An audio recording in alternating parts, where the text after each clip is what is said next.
La tête, to lali trop, balali sibiso trop. Ngana linga kute bemba e bandaka sinde to vanda makamango bandi to silani. Congo est aussi la tête. Congo ozala kaka. Le plaisir est notre cher internaute, vous qui aimez la 3W. Yamboka, cette chaîne qui fouille en tout cas les informations à la source pour vous transmettre. En tout cas, nous faisons de voies et moyens, nous parcourons des distances, nous fournissons des efforts pour vous donner des informations que vous avez besoin, raison pour laquelle nous sommes encore aujourd'hui ici à la cathédrale Notre-Dame du Congo, bien sûr en provenance de la salle Assanef, là où nous avons aussi exposé de Komi Awa na Notre-Dame du Congo pour la messe. Il y a dernier hommage à cet héros national qui nous a quittés depuis le 25 février, qui est Rossi Mukendi Ichimanga. Un grand merci à toi, Hussein Abdoul, qui assure la prise de vue de cette émission, mais c'est également lui, on l'appelle les boss de l'air, boss, les super boss. Lui, c'est les chefs d'entreprise Santos de Jura. Un grand merci à vous également, un grand merci comme ça à Naveta Air France. Il n'y a pas deux comme vous. Bon séjour dans Kinshasa, vraiment à Naveta Air France. Vasco des Gama et Kozabangotan pour Bakoka Nayo, donc il n'y a pas. Il n'y a pas à dire. En tout cas, un grand merci à toi, Vasco des Gama, mais également aussi à celle qu'on appelle Carmen Kitamba, la Kamaomo. Depuis Paris, un grand merci à toi, mais également aussi à maman José Moujingapo, Bisso Travara, bon, on veut dire, José Lazare, la humanitaire, genre des humains. Nous sommes à Notre-Dame, alors on prend déjà les interventions de gens, la messe, le déroulement et tout. On a la bibliothèque à la radio. Parce que nous sommes là pour rendre hommage à Rossi Chimanga Mukendi. Voilà, là, Tozan à Notre-Dame du Congo avec combattant Yotomwana. Vous verrez de là sur sa chemise.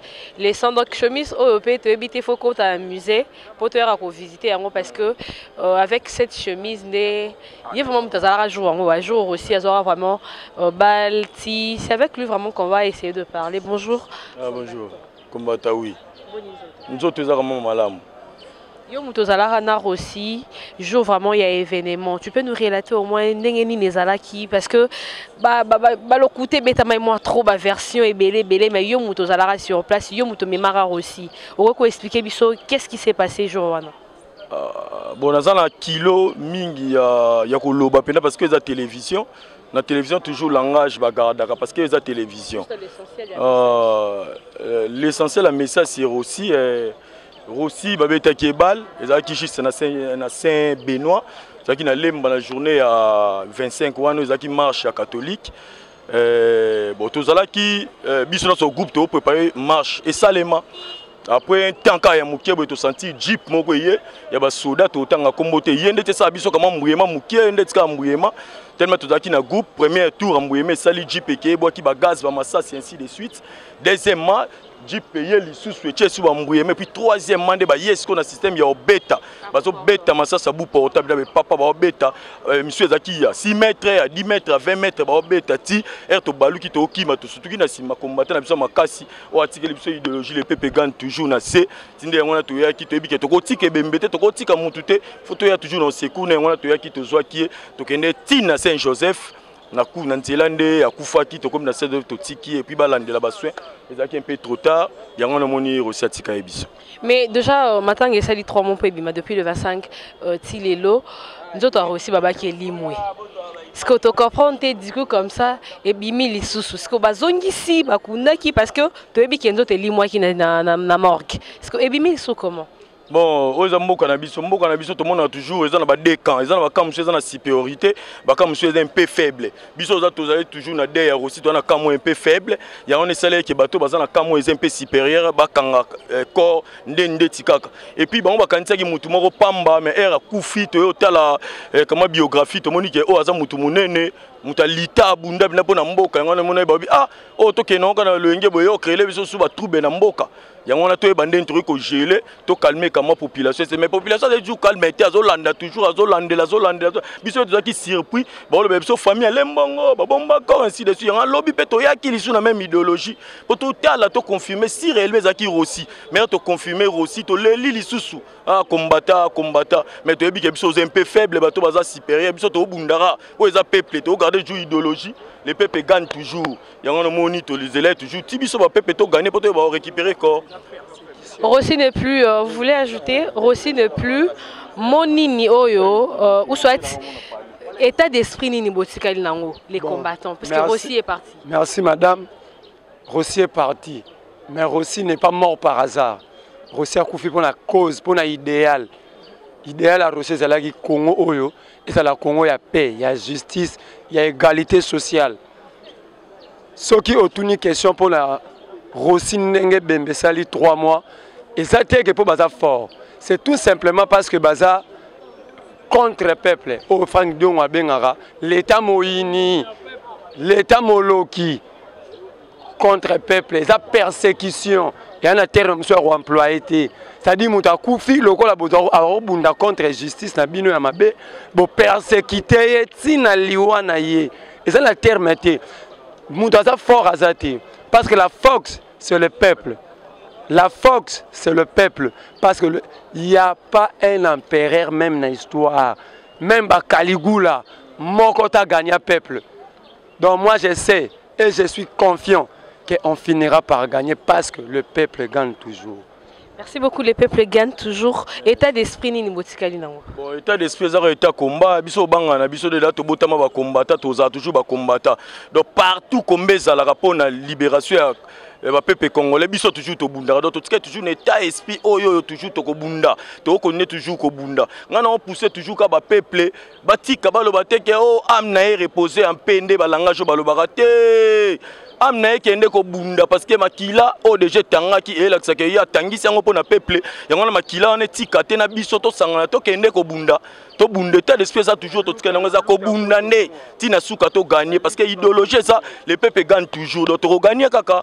Merci beaucoup idéologie papa koko ta non champ ils sont libre en tout cas les champs est vraiment libre o azana pour ça quoi intervenir à côté problème non beaucoup ça côté ngala kati ça passe donc Jojo Komingo. On continue les boulots sous les soleils accablants. On a transpiré pour les peuples gagnent toujours quoi. Bonjour. Bonjour. Pourquoi vous s'est présenté pas Batobazo Talabiso? Bon, je me présente, hein, guerrier, Che Guevara.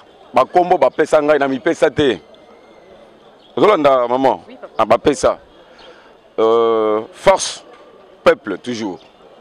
Asala Batouana Makambo belé. Le 5 novembre 2016.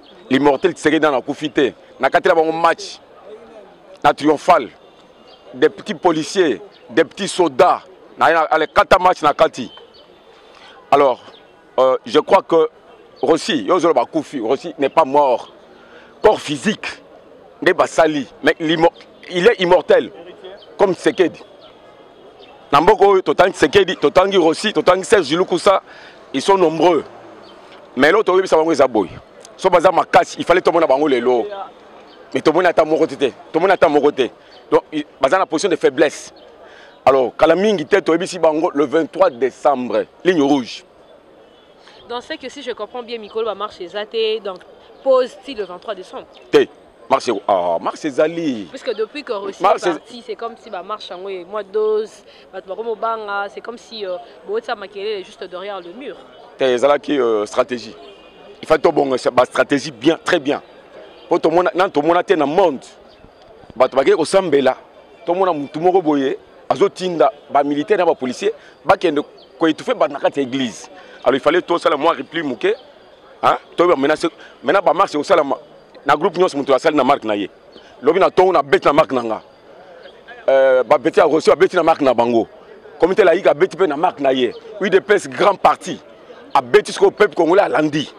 Donc, message c'est ça que, bon, ils ont conseillé, groupe nous sommes mis biwana, autour de ces messieurs-là. Moi, je suis un homme du terrain. Ce n'est pas notre affaire. problème est wana naïb sakabatu chaque jour. C'est monsieur Akendete, c'est un prophète. C'est un album clair. Bon quand il y a un bob maïté, bon il est vivant. Et c'est qu'il n'est pas mort, c'est toujours le physique, mais l'esprit est là. Pas chaque matin. Que jusqu'aujourd'hui, rapatriement plutôt, il y a d'autres ça cause problème. Tantôt les lobby projets, on arrange jusqu'aujourd'hui. Ah, on a besoin d'être toujours lingango kaka. Sauf de décider il y a ekoya.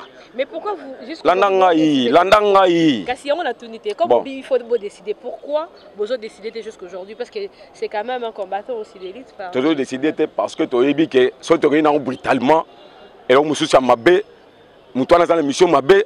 Nous n'avons pas peur. Il a une mission autour de éviter balkaniser le Congo. Je m'abaie. Corps et vanda. La diplomatie. Mais la diplomatie est allée dans le terrain. Corps et dans le calme. Au moment de la grandeur et Moutou. Parce que toi, les photos, le peuple, Afrique, le monde, un petit voyou, avec l'aventure, d'accord, il y a Moutou, il y a Marc, donc on n'a pas peur. Et ça, c'est une option, il y a un Gombe. Ma famille a dit, pas de question. Est-ce qu'il y a qui? Les lots sont tolébi et il y a Ekoya. Mais parce que nous sommes des stratèges. Il y a autres membres de la famille, il y a parti politique, il y a UDPS, autres membres, il y a. Mais si les lots, et feinte, alors, ce que j'ai dit, c'est quoi? Le peuple congolais est toujours debout. Ils sont toujours tout télémis. Oh, bah, c'est l'aventure, il y a aussi. Bah, c'est l'aventure, corps et bimide. Bah, fongoli, nani, c'est le gars. Bah, fongoli, toi, mieux. Ah non, maman, on a le coup de non. Corps et zali, tout le monde qui a un corps et zali. Toi, il t'ose en côté. Bon fongola, bah fongoli. Ok, voilà aussi. Toi même accord. Biso ton di combattant di magalukutate. Combattant di magalukutate, candidat ni déjà besoin prévoir pour les élections. Candidat ni besoin prévoir pour les élections et à 23 décembre parce que du côté opposition c'est comme si moi ça dit jusque là vous a posé. Merci beaucoup. Merci beaucoup. On a bon, mais j'aimerais que Bilo Tozo le bas et les la télévision. On a habité c'est quelle télévision? Ne vous en faites pas, ils sont en ligne. Je m'en fais pas. D'accord. Voilà. Ce monsieur-là, bon, je ne voudrais pas vous frapper aussi. Hein. Bon, le monsieur. Ah bon. D'accord. Le monsieur qui s'est targue sur la poitrine, qu'il est le chef de l'État congolais. Et qu'on voit qu'il n'y a pas un État au Congo. C'est connu. Le pasteur est dans l'église. Bon, s'il se croit État, chef d'État, c'est son problème. Azam ou tu as élection, je vous assure. Azam ou tu as élection, tu as l'élection après, tu as na zo. Tu as na zo. Et encore, c'est un bon bébé na katia zo. Je vous assure. Tu as na zo. Il est en train de rêver. Bazoko c'est Pamba. Mobutu, grand homme, Mbinga, grand dictateur. Allez là, Mayela, ça y est, monsieur. Chef de l'État, il n'y a pas moins de Kende. Ah, Mayela, avec toi aussi. Et il sait qu'il est avec des petits Congolais malins. Il se connaît mieux. Mais l'élection, tu as la transition sans lui. Transition ou élection? Mais le candidat. Transition, pas. Non, moi je vous informe. Tu dis qu'il y aura élection le 23 décembre. Non, il n'y en aura pas. Cette année. Il n'y en aura pas. Vous dites transition. Je connais ces messieurs depuis 2003. Suivez. Moi, élection, ça veut dire quoi? Élection et la démocratie. Hein?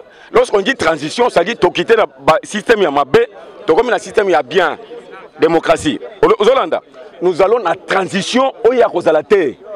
Donc, nous avons la transition, tu as billet. Tu as combat, transition, tu as billet. Je parle de transition. Dans le boye, Mouto Azali, Oyazomi Ben, chef de l'État, Azamuta élection té. Il y a une conservation au pouvoir. C'est bon, élection Dauphin, parce qu'il a fait 2 mandats non renouvelables. Et ça peut Spino Dauphin. Et il a même dépassé, il a fait 3 mandats, plus une année à Bassango. Bassango, pas aventure.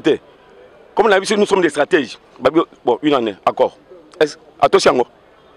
Mais comment vous allez penser qu'un monsieur comme ça au sein de l'élection? Il y a une élection. Il faut que tu mises jeune à Yewana. Comment ça, une élection, ligne rouge le 23. Mais avant le 23, toujours banda. J'ai dit, chacun là où il est dans son coin, ton bandit, Nîmes, il doit partir. Et ce n'est pas seulement lui, et nous lançons aussi un appel à la communauté internationale. Article à hypocrisie. On peut parler des résolutions en résolution, des résolutions en résolution. Mais maintenant, je m'adresse au peuple congolais. Un souverain primaire, un peuple n'a jamais été libéré, le peuple se libère lui-même. Comme les Tunisiens, comme les Burkinabés, comme les Égyptiens. On a des Arabes, mais les Burkinabés sont des Noirs comme nous. Un grand homme comme Blaise Compaoré, Hakimi. Mais un monsieur qui a été, bon, quelque part, il vient, il rêve que à combattre le peuple congolais. Non. Ils sont tous net aussi. Donc, tu repères ces marquis-là. Il y a un appel ça même pas. Il y a un bololo. Il y a un bololo. Il y a un témoignage.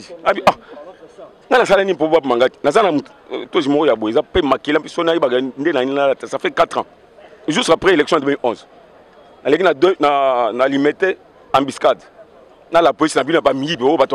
C'est quel genre de police? La police a reçu un bon dans la population. Aujourd'hui, 100 francs, 200 francs, et Bazo pèsera chaque jour. Alors, juste pour... J'ai un mot de la fin avec vous parce qu'il y a beaucoup d'intervenants. D'accord. Un message fort au Coco lancé dans le combattant. Bon, on a vu combattant Boye. Tu peux cet exemple, Serge Lukusa, on a mouké, à Koufa na Seni, serveur central. Mais à Koufité, je cite Serge Lukusa, à Koufité, Rossi. Et ça Kofi, à Koufité. Parce que chaque année, tu regardes toujours Rossi. Et lorsque il y a président Tango Koya, et Kundama, place Moko, tu as des terrains et Kundama Wapi, la place Koya tiré de Rosala. Mais maintenant, pour combattant, pas quand on a mouillé bité, na moi c'est abatouté, pas quand on a makambia mboka. Tomi pesa, ba mabiso, ba marcher sur nous. Comme ça, il faut bâtir mboka na biso. Voilà le mot de la fin. Bon, peuple a bangaté, Azala très sûr que nous allons gagner. Merci beaucoup avec ces messages, peuple à Bangaté. Azala trop sûr que nous allons gagner. En tout cas, les peuples gagnent toujours. Nous continuons. Bonjour papa. Oui, bonjour. Pourquoi c'est présenté? Les champs est vraiment libre. C'est pour ça qu'on intervenir. Bon, parce que les champs est libre. Moi, donc on fait les faux directs. Les champs est vraiment libre. Pourquoi c'est présenté? Oui, je suis maître Mouen Zengele Olivier. Je suis président de la Nouvelle Voix pour la Relève du Congo. Nouveau consigle. C'est un mouvement citoyen actif sur le terrain. Avec des bandages rouges, ça signifie quoi? Les sangs? Oui, c'est ça. Ça signifie que nous sommes pendant la guerre et pendant la guerre, il n'y a que le sang qui coule. Et il y a la preuve que notre ami il a été tué avec le sang. Voilà pourquoi je suis comme ça. La guerre contre qui hein? Pendant la guerre contre l'ennemi du peuple. Ils sont nombreux des Kabila, des Kabili, la famille Kabili. La guerre contre eux. Voilà pourquoi je suis comme ça, c'est ça. Donc nous sommes pendant la guerre, je déclare au peuple congolais, vous devrez savoir que nous sommes pendant la guerre. Il ne faut pas dormir seulement dans les réseaux sociaux, nous devons être dans la rue, et sur terrain, et chasser les... On ne peut pas attendre seulement les 23. Aujourd'hui, il n'y a plus rien qui se passe, depuis le 25. Oui, voilà pourquoi nous disons, donc nous sommes dans les moutons des panours, on ne se comprend pas, nous les activistes, on ne peut pas attendre seulement les politiques nous trompent. Hein? Il est temps de chasser les régimes, même demain, même aujourd'hui. Regardez aujourd'hui, tu vois, ils sont où? Ils sont où? Il y a combien de peuples ici à Kinshasa? Combien d'activistes? Plus de 10 millions. Mais nous sommes où? Pour dire que le peuple dort. Le peuple dort. Il est temps, je vous dis, il est temps. Alors voilà pourquoi je suis en rouge. Si il y a d'autres questions à poser, à en parler ici. Ce n'est pas le problème de... On ne peut pas attendre le corps de Tshisekedi. Non, Tshisekedi c'est un idéal. Tshisekedi c'est l'état d'esprit. Le corps c'est déjà c'est rien. Il ne faut pas attendre. Tout se distrait dans le corps. Il faut quand même qu'Azala enterrer na mabele na ye. Non, mabele à Bakoko quand même. C'est comme a dit Mobutu tantôt, recours à l'authenticité. Non, cause la corps on a déjà souillé, il y a surtout faut pas les lainer on a cap mais le qu'on a mais corps à l'homme mais à la wapi. Ba grand leader on va tika mukilo on va tika vraiment au moins ba corps na bango ba mona la corps na bango te corps na bango ba mona na te bon luka corps Tshisekedi te bon na yebi ke ba dusu ba contre mais talinga te mais nazo ba réalité bon luka corps ya Tshisekedi te et rose la kuna za libanda te ba bomie ku kota bien donc est to luka nde ko kenne ya bazo boyo. Les bandes de voyous ici, c'est ça. Quels sont les moyens possibles au Boti en place pour besoin de solution, au besoin de lutte, au besoin de... Les moyens, c'est que le peuple s'en prend en charge, c'est ce qui est dans le bas qui est en haut. Les moyens, c'est que le peuple a motivé. Nous sommes là. Mais les malais attends mais diango bozo pesa monga na yibi miso apotiel bo mona bango boko ba yibi monga l'état bo pesa ba temps. Tous ans pour ça que bino bo pesa biso temps passe biso no terrain tozali. Même na média partout ba yo kapé biso. Bo pesa biso tawana. To bengana na nzela. Papa uti ko loba Burkina Faso. Attends va payer belé. Communauté internationale mboka ni boyebi ki a trouver solution. Ezalate ayaka ko sauver intérêt na ezali communauté internationale ayaka wana au moins tant l'intérêt ezaki na libité au moins tant bomaki bi Kadhafi tant on a pays misouté ce qui intérêt ezali awa papa Borossi lawa faut peuple azwa à s'en prendre en charge. Voilà pourquoi nous lançons l'appel au peuple congolais. Il n'est plus temps ya ko lala tous le 23 t. Le choix est clair. Tout le monde sait qu'il y aura pas élection. Ça c'est clair. Élection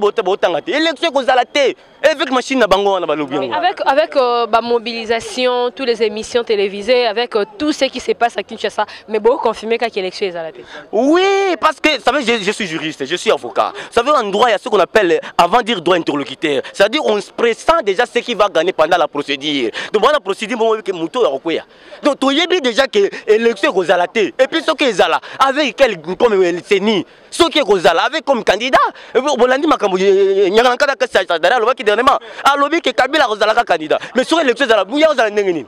Voilà pourquoi nazo lance appel et za la bino ba journaliste pour vos peuple congolais nazo lance appel que botika kopesa ta batu wana micro botika kopesa bango micro biso tozali ba candidat na ntango tozala élection après départ na bango. Je suis candidat à une vraie élection. Moi-même, je suis candidat président de la République. Je sais que vous me suivez dans les médias. Je suis candidat président de la République. Je dois gérer ce pays. Il faut une jeunesse consciente à la tête du pays. Et s'il faut changer ce système, il faut qu'il y ait une élection claire, transparente. Il ne faut pas attendre de fossoyeurs ici à la tête du pays. Voilà pourquoi nous demandons au peuple congolais. Il est temps de s'en prendre en charge. Il ne faut pas voir la peur, c'est une émotion primaire. La mort, ce n'est pas un accident pour l'histoire, mais c'est un dernier chapitre de la vie. Malgré la mort de Russie, c'est un terrible accident. Comme ça a été le cas avec Lumumba. Même Tshisekedi, on l'a précipité de sa mort. Voilà pourquoi nous nous demandons que il est temps de faire quitter Kabila au pouvoir. Et nous sommes derrière le peuple devrait nous suivre. Merci beaucoup. Merci beaucoup. Nous sommes derrière le peuple. En tout cas, Toza, Christophe Mafuta, le doyen, clin spécial à toi, Glody Mandangi. Bika Patois également. Bonjour. Bonjour. Comment on Orga, les grands combattants. Les grands combattants. Les grands combattants, il y a Combo. Ou bien les grands combattants, il y a aussi Moukendi Lelo. Ça est la MS de revoir. Oui. Tant au lobby, Barossi, il y a d'autres Rossi qui restent. Il y a Barossi, Barossi, Baza et Belé. Barossi, Baza et Belé. Jour Rosa Koufa que moi j'étais là. Je n'étais pas sur place là où il était mort, mais dans un événement dans la Notre-Dame. On a peine à Rataliwa. Na vieux Morazawana. Ou à Noirier, pas Rataliwa. Donc, tant dans le lobby, les grands combattants, nous sommes des Rossi. Bisous nous sommes Barossi. Basilité, on a intervenir juste na. Quand je dis de marche, au vrai sens du mot, c'est-à-dire mon mobilisation, il qui marche, privé, combattant tout la mobilisation. Oui, parce qu'il y a d'autres journalistes qui posent des questions par ironie. Non, moi je pose na sens j'espère que moi on comprend la question. Oui, on comprend. On a expliqué par d'autres personnes, aux journalistes, qui poser des questions dans la genre. Il y a d'autres personnes qui vont poser des questions, il y a une marche par ignorance, par moquerie. Bon, la marche n'a pas de salaka. Est-ce que si les journalistes répondent à la question? Bien sûr, oui, bien sûr. Yon me pose la question. Tout ça l'analyse. Ah, au moins, c'est déjà derrière la caméra. Il y a la marche de salaka et simbaka. Ils ont la marche morte et simbati. Pour ceux qui ont policiers intercalés marche, ils ont bois danger. Bois danger. On a lancé un peuple congolais. Tola la tête, tola li trop, balali sibiso trop. On a linga route et bandaka. Sinde to vanda makamangwe bandi to silani. Congo est aussi la tête. Congo ozala kaka. Batu bakufa na Congo. Congo existe kaka. Donc c'est pas dit que non. Le fait d'avoir Boma Rossi ou d'avoir Boma biso nous tout Congo ici. Congo ezakaka. Rossi a koufi biso. Ngala la matanga Rossi. Na lavé pété ban ngava na avenue. Na c'est à banque, on c'est ma avenue à banque. Na lavé té na yaki kuna na écoute na surtout que ne matanga eza ashiko. Vous comprenez? Eza sentimenté. biso totiki baoccupation c'est pas dit que tout le monde baza chômeur basalaka te yana bato ebele baza na baactivité na bango basalaka soki base représenter lelo ne sikoyo eza juste mpona kolobaka que non nous sommes Rossi. Nous tous, nous sommes Rossi. Merci beaucoup. On prend l'intervention. Matmada tellement ébélé. Monsieur, bonjour. Bonjour. Pourquoi s'est présenté? Comme on a eu Benide, nous avons combattant activiste. Combattant activiste. Au quoi Baksani par rapport à tout ce qui s'est dit? Bon, premièrement, avant Loba, nous avons toujours un adage Oyo, Napoléon Bonaparte à Loba, mourir pour la gloire, la mort n'est rien. Donc, Tissiko, mort ya Roxy, oui, ils n'ont pas si physiquement accueilli, mais pour nous, ils ont l'autre côté pour Babandako Kanisa, ils ont Kanisa Balumumba, ils ont vrai héros que les héros Oyo Bango Bamiti Awana. D'où il faut bisogner sur les Congolais, tout élément pour na makambo za ba maté ba Congolais, ba maté ba Kinois. Il n'est pas dit que ceux qui bandit au Boma, ndé ba mouvement on est aussi là. Non, ils ont encore coupé sa biso makasi to revendiquer. Au moins ceux qui batu balati ba eko balobi ke bazo kanga biso muno balungi te batu baloba. Na prison, soko lingolo ba vérité amboka bakangio. Soko lingolo ba vérité amboka ba bomio. Soko ti na ba église. Pour bandi l'église na bino, faut bozala pour bango. Si vous avez contre bango, et ça église. Mais to komi na souka, chaque chose a sa fin. To komi na souka, komi leur oyo, tozo kende na vraie démocratie et puis tozo kende place oyo, to ftie terre mais pour na bango. Batika Batouya bien Batamoussa Mboka et puis Mboke Kende Liboso. Commence bien, finit bien. Nous sommes arrivés à la fin avec ces mots d'ordre qui est le peuple gagne toujours. Neto Kabwana Onabino. Un grand merci à toi Hussein Abdul pour la prise de vue de cette émission. Stani Sydney Mambimbi. Un grand merci à toi également frérot pour les montages, bien que tu sois malade. Mais Osa Moussa en tout cas, un grand merci à toi. Un grand merci à celui qu'on appelle Christophe Mafouta-Lédan de Paris. Un grand merci à Cordon, Pati, Mukombo, en tout cas, au travail tellement dur qu'il faut payer maman Moukieta chef. Un grand merci à vous également. Un grand merci à Yannick Maboussa. Big bisous à toi. Big bisous également, Nanani. Maman Benazo, hein, donc Ma Bena, depuis Allemagne. En tout cas, mes condoléances à toi, Ma Bena Benazo. Big bisous à vous. Big bisous à la boutique Bouchik, chez Ma Félie, en tout cas. Big bisous à vous. Boutique Louzemo, chez Maman Chantal Bola. Big bisous à vous également. Big bisous na appel ma session de play de Lausanne. Tous les labino moi trop. Quant à moi, je vous dis bye bye et à la prochaine.